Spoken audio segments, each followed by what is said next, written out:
오늘 아침을 여는 말씀은 말라기 2장 1절에서 2절 그리고 16절 말씀입니다.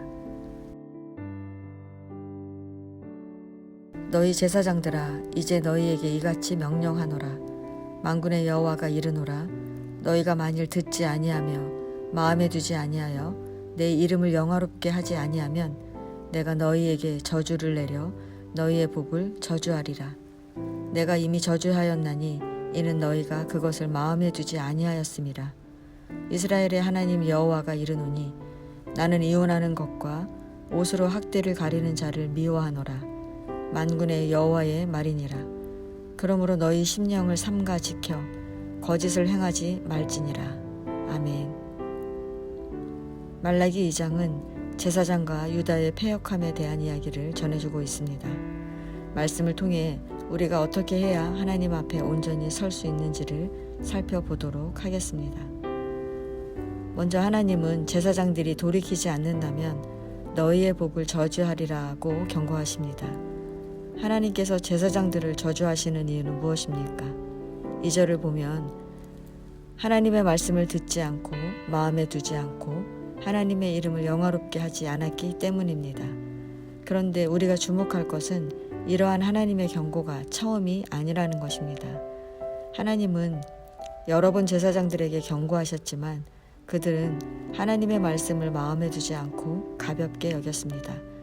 왜냐하면 그들은 하나님께 제사 드리기를 중단하지 않았기 때문입니다. 그들은 하나님을 두려워하는 마음이 없는 형식적인 제사를 드렸습니다.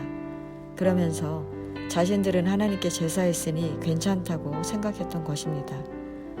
하나님은 그런 제사장들에게 제사 드릴 때 제단을 더럽히기 때문에 성전 바깥에 버리게 되어 있는 똥을 그들의 얼굴에 바르겠다며 그들이 제물의 똥보다 더 성전을 더럽히고 있다고 말씀하십니다.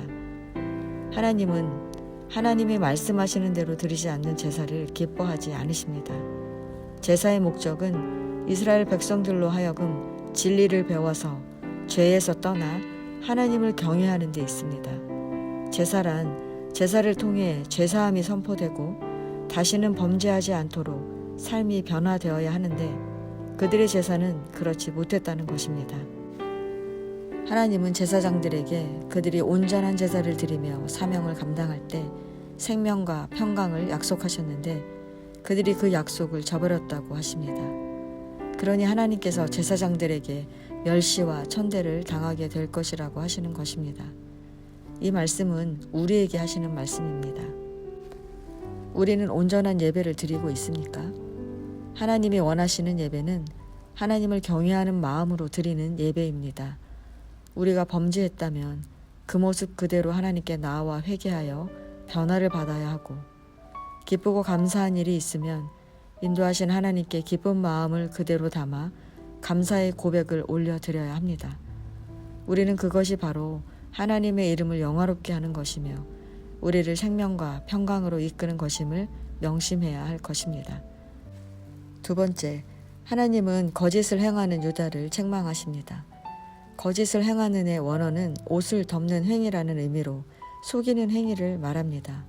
어떤 사람이 딸을 시집 보냈는데 알고 보니 사위가 이방인의 피가 섞인 사람이라면 이는 형제에게 거짓을 행하게 된다는 것입니다. 그리고 당시 유다 백성들은 부와 명예를 위해 어려서 맞이한 아내를 버렸는데 하나님은 이를 아내에게 거짓을 행하는 것이라고 하십니다.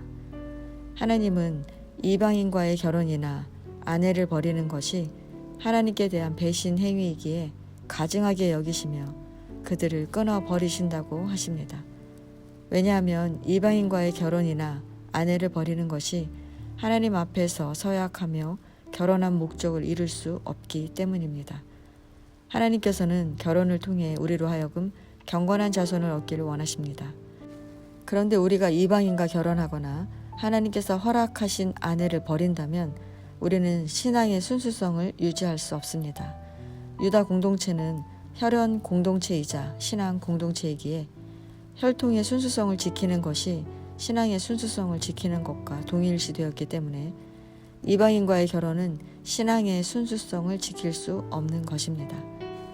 반쪽은 결국 하나님을 전부 잃어버리게 만드는 것입니다. 이방인과의 결혼과 아내를 버리는 이야기는 결국 우리와 하나님과의 관계를 말합니다. 우리도 세상의 가치관에 휩싸여 사랑으로 맺어진 하나님을 저버리고 살아가고 있지는 않습니까? 우리가 하나님과의 관계가 깨어지면 우리 안에는 다른 것이 자리하게 되어 있습니다. 다른 것, 즉 악한 영이 우리를 지배하면 범죄하게 되어 우리가 맺어야 할 열매, 하나님이 우리를 통해 얻기를 원하시는 경건한 자손을 얻을 수 없는 것입니다. 성도 여러분, 본문은 결국 마음의 문제를 이야기하는 것입니다. 하나님은 제사장들에게 너희가 하나님의 말씀을 마음에 두지 않았다 말씀하셨고, 유다 백성에게는 내 심령을 삼가 지켜 거짓을 행하지 말라고 말씀하셨습니다. 하나님의 말씀을 마음에 둔다는 것은 관심을 갖는 것, 마음속 깊이 새긴다는 것입니다. 성도 여러분, 우리의 마음에 무엇을 새기고 있습니까? 하나님입니까? 아니면 부와 명예입니까? 우리는 마음에 무엇이 있는지 눈으로 볼 수는 없습니다. 그러나 우리의 마음은 행동을 통해 드러나게 되어 있습니다. 이 시간 내 행동에 드러나는 내 신앙의 모습을 돌아보시고 다시금 하나님의 말씀을 마음 깊이 새기기를 결단하시기 바랍니다. 그러면 말라기서가 말하는 대로 우리가 하나님을 경외하며 살아가게 될 것입니다. 오늘도 내 마음에 깊이 새겨진 하나님의 말씀대로 살아가는 복된 날 되시기 바랍니다.